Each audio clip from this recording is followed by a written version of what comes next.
word. Then the second attribute, what you might call the political security scenario, is bilateral diplomacy. And I think that speaks for itself. It's fairly extensive, at least, between some parts of South America and some parts of Africa, and South Africa and Argentina and Brazil are certainly examples of this. We then come to the more, I think, complex area of regional and continental membership. And I say it's complex only because there are no shortage of regional instruments in either part of the South Atlantic. We have UNISUR, we have the OAS on the South American side, and many others. And then, of course, in the African Union, we've got SADC, we've got ECAS, ECOWAS, which has been mentioned, and of course, right here in the southern coast of South America, we have got Mercosur. And we then have two other additional instruments. What they're going to do to improve or complicate the bilateral relationship remains to be seen. But they actually involve two of the countries, the two, if you like, big powers on both sides of the South Atlantic, one being Brazil and the other being South Africa. And the one is BRICS, Brazil and South Africa now being two of the 5 members of that. And there's a lot of controversy about South Africa's inclusion there because, you know, South Africa doesn't have, South Africa's economy is only about 1/5 of the size of Russia's, and Russia's the smallest member of the BRIC countries. And, you know, Brazil and China and the United States, not a member of BRIC obviously, are the only 3 countries in the world which have 3 attributes, and that is populations of 200 million plus, GDPs of more than $1 trillion, and a land mass of more than 2 million square kilometers. One of the 3 big attributes. You're only going to find them in 3 countries in the world. 2 of them happen to be in the BRIC formation, one for obvious reasons isn't. Now, why South Africa? Well, I think the best interpretation, although, you know, contrary to Groucho Marx said he would never belong to a club that would have him as a member, we were very happy to be invited to that club. But the truth is we're there more as a proxy for the whole of Africa, because I think that the developing world was felt, you know, we've got Asia, we've got Eurasia, we've got South America, we've got no Africa. And there was a feeling of Africa should be represented, and I think that's reasonable enough, at the top table of developing countries. But then there's another relationship called IBSA, which is India, Brazil, South Africa, which is a sort of trilateral relationship. And how these are all going to mesh and merge or together remains to be seen. And then there are a whole range of instruments in which the African countries of the South Atlantic and the American countries of the South Atlantic are involved. The Zone of Peace and Cooperation in the South Atlantic is one, and I don't have time to go into that, but it certainly has had a very lengthy period, as indeed, and we celebrated only last week the 50th anniversary of it, the Antarctic Treaty, in which South Africa and Argentina are 2 of the key members.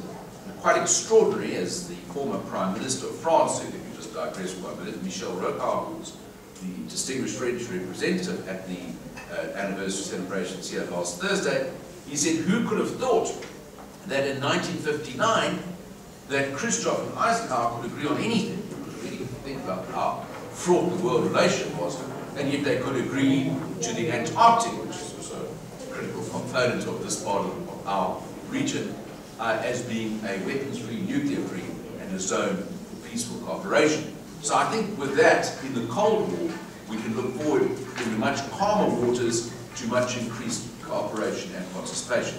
Now, it would ill behove me if I didn't mention one particular concrete area which has been so fruitful in our cooperation. And that is the cooperation between our navies of Argentina, South Africa, Brazil, Uruguay, in the so-called ATLASUR exercise. Incidentally, next year, 2012, apart from another area of cooperation in the South Atlantic, which is Argentina's accession to the Tri-Nations Rugby. Very important. Let me tell you how important it is. There are 100 rugby teams between Argentina and South Africa that move across that South Atlantic every year at club, school, and national level. 100 every year. But Atlas, which is perhaps more serious than rugby, is next year celebrating its 20th anniversary, I think, of cooperation. And that's something that we've really, I think, taken very, very seriously, and has led to another platform of cooperation and exchange. So the question is, where do we go from here? Well, the obvious point to make, we've got a lot to learn from each other. We've got these barriers to understanding, but I think they are very surmountable, as we demonstrated this morning. We've got a lot to learn from Latin America, particularly in the realm of poverty reduction, educational advance, and producing tangible results.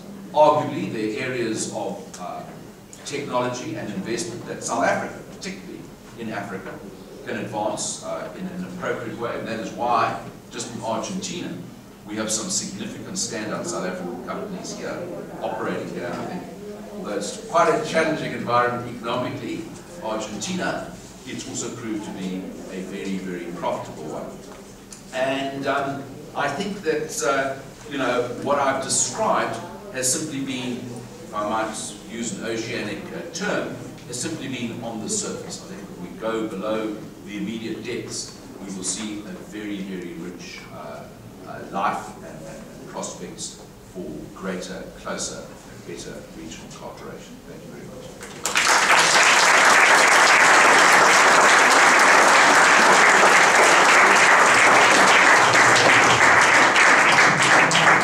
Muchas gracias, señor embajador. Lamento que el tiempo no nos haya dado para seguir escuchándolo.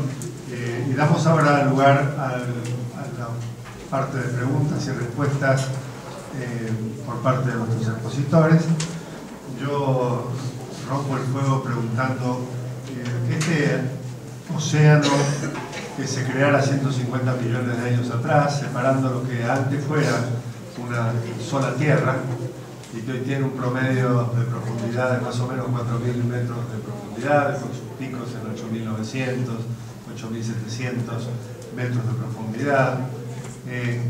Tiene en el medio una surgencia de islas que son una cordillera que surge en el medio del océano.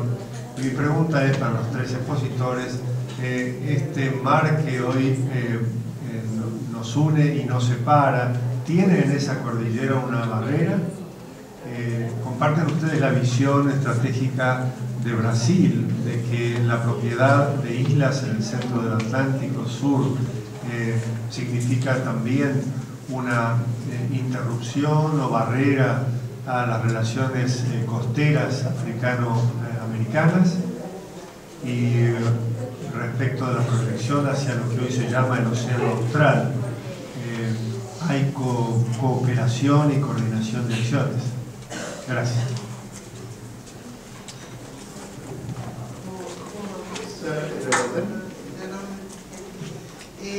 No, primero no creo para nada que las islas sean la separación de una punta a la otra. Me parece que hay que pensar en el mundo de hoy, no en el mundo de ayer. Creo que cada vez más en la proyección de la defensa de la seguridad humana integral de los países del sur global, ¿por qué no globales?, va a ser imperativo que la cooperación y la coordinación se extienda en todas las zonas. Así que las islas de ninguna manera. Por otra parte, tenemos islas como la isla Gough, que es una isla medio atlántico, que claramente representa un país del sur, así que no hay, la regla no nosotros tenemos. Y finalmente quiero expresar mi enorme desilusión personal, y yo creo que mucha gente lo comparte, en el sentido de que la zona de paz y cooperación del Atlántico Sur, que es una multinacional, la única que existe de su tipo entre países del sur sin ninguna potencia social, que ha estado operativa desde el 86, que tiene un espacio reconocido legal y objetivo en la Asamblea General de Naciones Unidas todos los años, que tengamos un plan de acción desde el año 2007, que no solamente implica, sino que da las modalidades de los talleres que tienen obligación de hacer los países miembros en todas las áreas, desde lo que es el manejo de la pesca ilegal y cómo controlarla, hasta lo que es el desarrollo conjunto de monitoreo y satélite. Todo está ahí. Y es mi gran desilusión de que seguimos hablando en los países del sur y miembros de esta zona como si fuera un proyecto en el aire. No ha habido una conferencia o un taller a partir de 2008 en seguimiento de un plan de acción firmado por nuestros ministros. Yo considero que ustedes podrán hablar todo lo que quieran del Atlántico Sur, pero teniendo un instrumento en la mano, con un plan de acción firmado por 24 países, que no haya habido un taller oficial, pedido, técnico para el seguimiento, yo creo que es una demostración de que la barrera no son las islas del Atlántico Sur, la barrera somos nosotros. De acuerdo con Virginia, creo que si uno mira la historia de la zona de paz y cooperación del Atlántico Sur, lo que va a ver es que en realidad es, quizá por su propia constitución, un proyecto muy amplio, con demasiados objetivos, y un poco esa era la idea que yo quería transmitir, que no terminé de cerrar en mi exposición, que es que cuando uno plantea la llamada, podemos llamar debilidades de los países, y los esfuerzos inmensos en torno a la construcción de cada uno de estos países, y esta necesidad casi de tener que mirarse hacia adentro y a su vez pensar en su inserción internacional, digamos que es una tarea bastante compleja, que es uno de los impedimentos en los cuales, en un mundo de agendas esquizofrénicas, debamos pensar en la presencia en todas las agendas. Entonces coincido, las islas no es el problema está en nosotros y en nuestra, digamos, relativa incapacidad por agendas complicadas de poder estar en todos los lugares al mismo tiempo con ciertos recursos limitados o con recursos que no siempre colocamos en los lugares que debemos colocar. Well, I'll just make 2 points if I might. First of all, I agree with Virginia and with Gladys. In fact, islands in Africa, just to make 1 point, it's often much easier for all the examples of bad governance that sometimes come out of my corner of the world to actually point to islandic societies as being instances of good governance. In fact, I always think of 2 of our, we have these rating agencies. We might argue about how they come to, particularly based in Washington, D.C., the Freedom House and so on, which rate countries as democratic, fully democratic, free democracies, partly free, unfree. Well, in Africa, consistently the highest marks go to 2 islandic countries. One is Mauritius, and the other is the Cape Verde Islands. Now, one of the reasons is they have the virtues of their limitations, which is that they are small, generally homogeneous, and also, economically relatively prosperous. So actually, in terms of the Africa story, islands are quite good news. I can't comment on South America. I'd very much like to join in on the point of the zone of peace and cooperation in the South Atlantic. Of course, it was first given voice in 1985 by President Sane of Brazil. But actually, I agree. I think, first of all, there are too many, almost, multilateral institutional arrangements. So instead of having more, we should probably concentrate on what we have and improving the operations of them. Although I think, to be fair, that the zone of peace and cooperation, as I understand it, particularly arose in the context of deep and quite appropriate fears about the proliferation of nuclear weapons. And to the extent that there's been a de-emphasis on that, perhaps is an indication of how the world has moved on from that point, which is probably a good thing, but I'm not saying that there aren't aspects of it that we shouldn't go and deal with. And I'm going to tell you a very embarrassing story now. I contacted a colleague of mine who's a South African diplomat in South America, and I said, well, now, what about the zone of peace and cooperation in the South Atlantic? What are we going to do about it? And he said, what? I mean, so, it's not being operationalized to the extent that some of my diplomatic colleagues in South America are sufficiently aware to even know of its existence, which indicates that maybe that's our fault. but also I think the lack of consciousness about the instrument is something that we should address, or indeed say, right, served its purpose, we've got other instruments now, let's start using those more effectively. ¿Preguntas? Abierto a preguntas.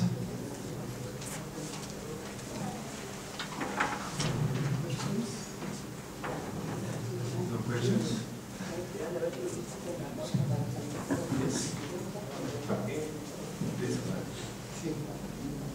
Hola.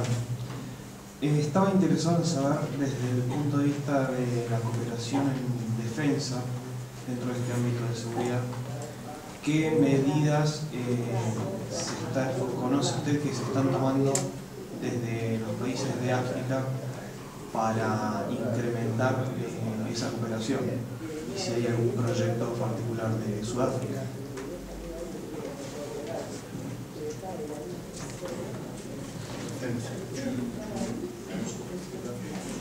Perdón, ¿de África con África o África y América Latina? No, África, América Latina.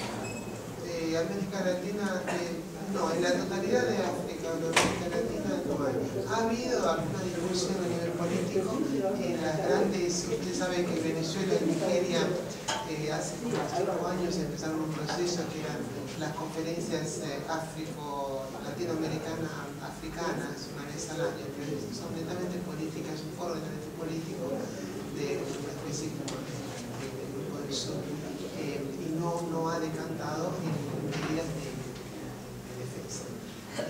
Así que creo que la única relación podría ser, probablemente nadie la conozca, la venta y compra de armamento entre las dos regiones, podría ser de Brasil, la producción militar brasilera y algunos países de África. No, hay algo, hay cooperación a nivel marina entre Brasil y Namibia. Hay convenios que tienen unos 10 o 15 años donde los marinos namibianos se preparan en Río de Janeiro, en la base de la Marina, para desarrollar avances. E incluso hay cooperación de Brasil en torno a esta cuestión en las propias costas de Namibia. Y la otra es el Atlas Sur. El Atlas Sur, que fue mencionado, la primera reunión del Atlas Sur fue en 1993 y estaba Argentina y Sudáfrica solas, porque Sudáfrica en ese momento todavía no era democrática, y entonces los otros países, que son Uruguay y Brasil, se resistieron por cuestiones de principio a participar en este operativo. Pero al año siguiente ya Sudáfrica estaba democratizada, y en el segundo operativo Atlas Sur comenzaron a participar brasileños y uruguayos, y ha tenido una regularidad más o menos cada 2 o 3 años se ha producido un operativo conjunto, lo que ha permitido que prácticamente los mismos barcos y dispositivos hayan avanzado en un proyecto de cooperación. De hecho, yo hasta agregaría, si me vuelvo hacia mucho más atrás, que cuando Argentina rompe relaciones con Sudáfrica, relaciones diplomáticas con Sudáfrica, el 22 de agosto de 1986, la cooperación naval entre las respectivas marinas continúa existiendo, y fue uno de los links que promovió que en el 91 se contribuyera a restablecer relaciones diplomáticas. Esta cooperación fue una cooperación histórica que, con muy bajo perfil y en el periodo de ruptura de relaciones diplomáticas, permitió que se creara una figura como un agregado marítimo, consular marítimo, que era algo que en términos de las convenciones de Viena de derecho diplomático y consular no existían, pero que posibilitó una underground cooperation entre las respectivas. Pero no sé si se puede agregar alguna otra cosa más al respecto. Could I just add one thing to what Gladys has said, and that is that last November we signed a memorandum of understanding between Argentina and South Africa on defence cooperation. So that's going to actually deepen and enhance the levels of cooperation. Implemented now, but I mean it's been established. In addition to what I mentioned, which is obviously the naval cooperation, which is very significant, we have the same memorandum of understanding with Brazil. There's an outstanding one with Uruguay, so we kind getting there, but certainly between the big two countries of South America and South Africa, there's direct military cooperation in the form of those agreements. And then, of course, particularly sales of weapons. Now, that tends to happen because the defense spend between South Africa's weapon manufacturer, Denel, and Brazil, more than any other part of South America, and vice versa. So South Africa tends to buy some of its technology from Brazil as well. But so I would describe it as fairly good at the bilateral level. Then, of course, we also have another instrument which, although it goes beyond defence, which I should have mentioned, that we have a binational commission. Now, once again, it's a very good idea in principle, but you know, it's delayed. So the one in Brazil, between South Africa and Brazil, took 6 years to meet, meant to meet every year. And the one with Argentina is only 2.5 years delayed. But hopefully after our climate change conference in December in Durban, we'll be able to have the next binational meeting with Argentina and South Africa, where indeed we will look and unpack every agreement that exists between South Africa and Argentina, including the 2010 Memorandum of Understanding on Defence. We'll say, well, have we implemented it? Haven't we implemented it? What are the challenges? And that's an opportunity at a high level to actually keep track of the agreements you have to make sure that they go beyond paper into practice.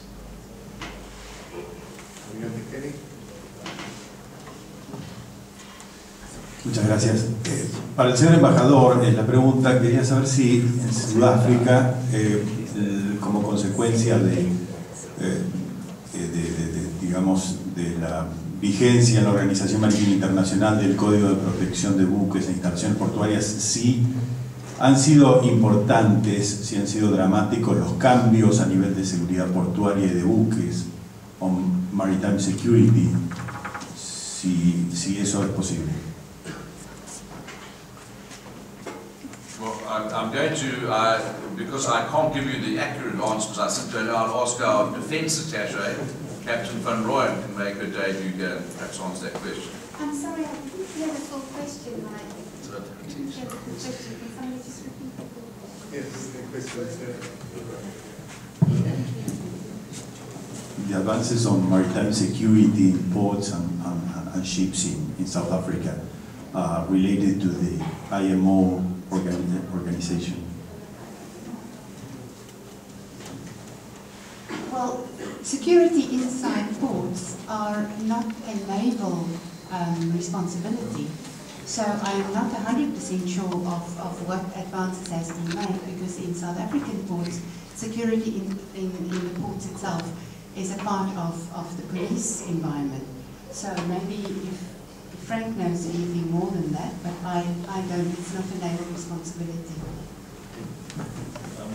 One can just add that South Africa has implemented all especially the anti-terrorist resolutions that have been passed by the IMO as they were developed after 2001.